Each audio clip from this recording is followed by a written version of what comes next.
What's going on, guys? I'm Cliff Jantz. This is it any good? Well, finally, after months of a pandemic that's still going on, theaters not being opened, I've been working, I moved, and honestly, I just had a general lack of motivation. I'm finally back with a brand new video for the channel. I kind of hope to get into this more and just kind of help keep the channel growing.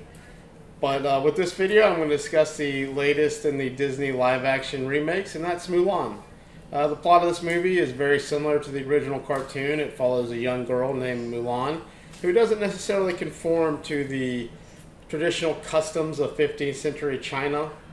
But when China is invaded, the emperor decides that one male from every family needs to fight. Well, the only male in Mulan's family is her aging father, who's also been previously injured fighting for China.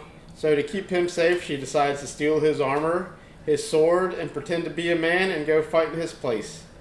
Now, this remake, much like the Jungle Book remake, kind of benefits for me in that the original cartoons weren't necessarily big parts of my childhood, like Aladdin or Lion King or Beauty and the Beast. So, and I think that kind of helped me enjoy these remakes a little bit more, because I was just expecting a good movie and not something that I wanted to see from previous movies. But let's get into the good. The acting, I thought, was really great from all the actors. Mainly the actress that played Mulan. I'm not going to try to pronounce her name. I know I'll just destroy it. But she does a great job. She shines in the action scenes, which I read that she does about 90% of her own stunts. But where she actually does the best for me is showing the struggle for Mulan, and that's this girl that knows that she's more than capable to be here fighting, but at the same time she's struggling with the fact that if she is found out, it's going to bring a great dishonor to her family, and more importantly, her father. I'm not going to go into details on some of the other actors in here. I mean, they all do a great job, but for the most part, they all have 10 to 15 minutes of total screen time apiece, so they're not really, while they are here for the story, they're not gigantic big parts of the story. But I will give a shout out to the guy that plays the villain, and that's Jason Scott Lee. You know him from Dragon, the Bruce Lee story, or maybe the early 90s first live action Jungle Book Disney did. And Donnie Yen, who's kind of rose to fame with the Ip Man movies.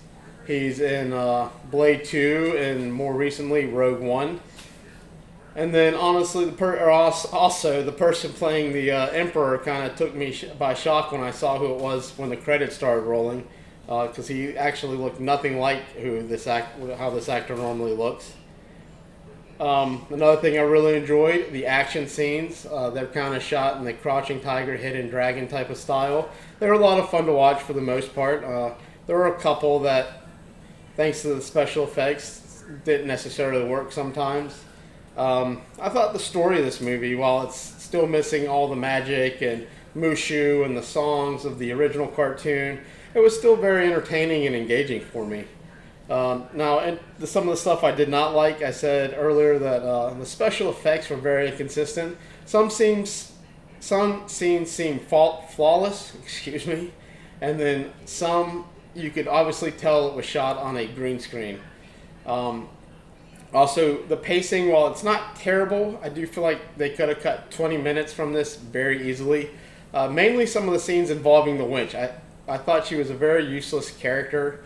The story, I think, would have progressed just the same had she not been in this movie. And you could have cut about 20 minutes off getting her out of the movie. And then finally, the final fight of this movie, it felt very rushed and was just very underwhelming.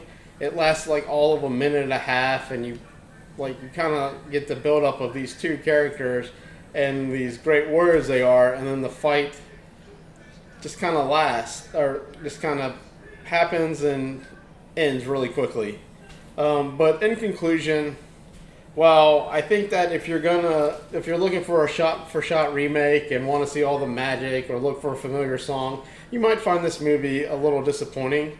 Luckily for me, I was not looking for any of that, and I was able to enjoy a story of a girl that is more than capable of defending her home and keeping her family safe and bringing honor to her family. Now, do I think this movie is worth the $30? No, I don't think that you need to pay that. I think with it being released on Disney Plus for free in December, I think it's worth that waiting until then. But all in all, I'm going to give Mulan an 8 out of 10. I do think that it is probably second on my list of the Disney remakes. And just a quick warning for parents of younger kids. This is a PG-13 rating, so maybe if you want your younger kids to watch it, you might want to wait a couple years. I'm not a parent, so I'm not here to give parenting advice. I'm just here to tell you what I thought about the movie. And I actually enjoyed it. Now you're done watching, go ahead and hit that like button, subscribe to the channel, and I hope to give y'all more content very soon. Thank you.